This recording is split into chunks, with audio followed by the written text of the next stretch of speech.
and I know this word might sound wrong within the context, but it's the most delicious part of the job. In a career that has spanned nearly 4 decades, Russell Crowe has starred in some of the biggest and most memorable movies ever. Now he's tackling one of his most challenging roles, Hermann Göring in the historical drama Nuremberg, and he joins me to talk about tackling that challenge and the rise of Neo-Nazism in the shadow of the film. He was appointed Hitler's successor in 1939 and is the highest-ranking German military officer of all time. He's highly intelligent, Charming, and a narcissist. I am going to escape the hangman's noose. very sure of yourself. No man has ever beaten me. Let's talk about Nuremberg. It's a magnificent film. Congratulations. Thank you play Hermann Göring. Is it a difficult choice to play such an evil character? Well, I was on the set of The Loudest Voice when the script arrived. So that's 2019 when I first read it. And I just said yes straight away. That's purely an instinctive artist's response. Quite often what happens with me, I'll say yes to something and I haven't really thought through what the requirements are, I do have a part of my brain that says, that's difficult to be dealt with later, So I'll often find myself on a set going, oh shit, I've got to do what? Oh, okay. But the Göring thing, I said yes straight away, and then the sort of inherent dangers of that decision start to come to you after that, and that is sort of, in a funny way, it's that sort of difficulty, those challenges that are actually, and I know this word might sound wrong within the context, but it's the most delicious part of the job, when you're just so unsure that you can actually do something. And you have to sort of really go within yourself to sort of find the metal for it. What would you have me say? About the truth for once. I am a prisoner because you won and we lost. Not because you are morally superior. The thing is with Hermann, you look into his family history, the way he grew up, it was a very interesting journey for me, trying to find little pieces of information, because so much is known about him, or people think that they know about him. Just trying to find pieces of information that people didn't know, bring something fresh to the table, so you could understand how a man like this, with his background, could end up making the decisions that he made, but why people would potentially go along with him, and how much charisma and connection he has as a human to other people. Because that's a very interesting question that the film poses, whether the Nazi ideology was the point of singularly deranged individuals, or whether it's an ideology that people can be seduced by and drawn into. Look, that's really the central point of the movie.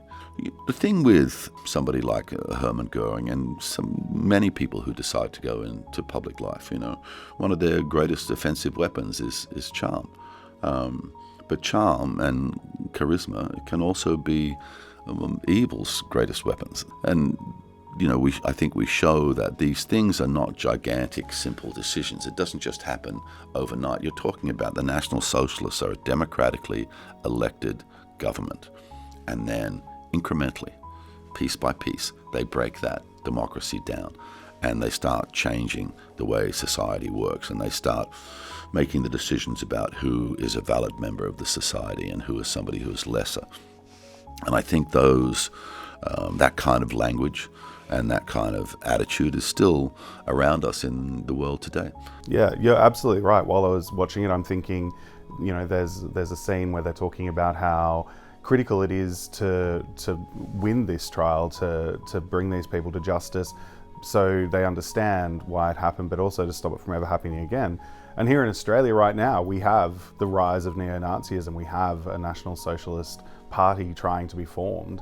Do you think that we have learned from the mistakes that were made and from the things that occurred in the Nuremberg trials?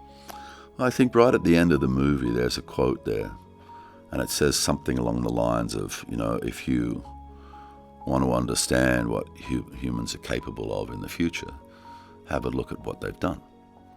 We seem to get ourselves into a reoccurring cycle where we accept words of division and words of war, but these processes get us nowhere good. And I think at the moment,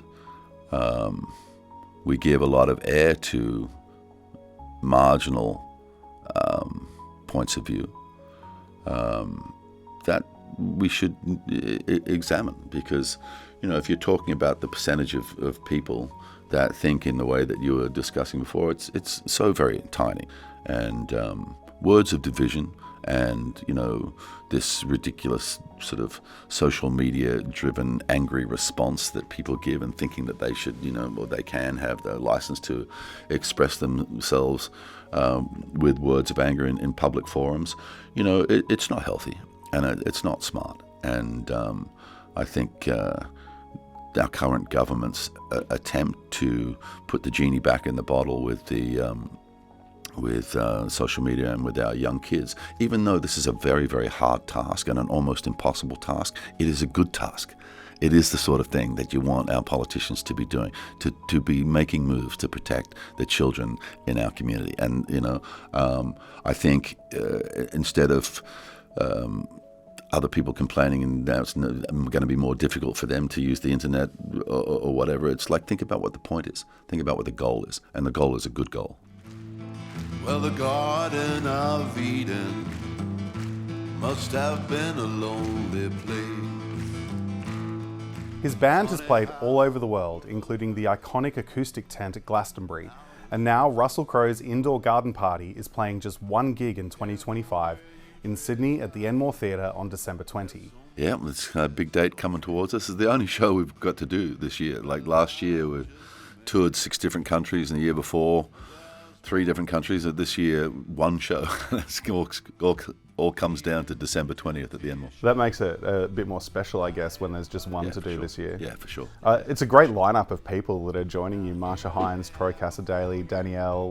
What a great group of people to be performing with. Yeah, it's fantastic, man. We actually, we've got a song out at the moment called Save Me, which is a co-write with me and Troy Cassadaly. But, I discussed it with the band, we came up with the date, we found the venue, and we announced the show. And then Troy just, sent me a text going, I might be in Sydney around then. What do you reckon? So, mate, do you mind if I put it on the post? He says, yeah, cool, go. So then a couple of weeks later, Marsha Hines called, my brother, I'm sure I'm part of your plans. Yeah, so, yeah, cool, fantastic. So Marsha Hines is on board.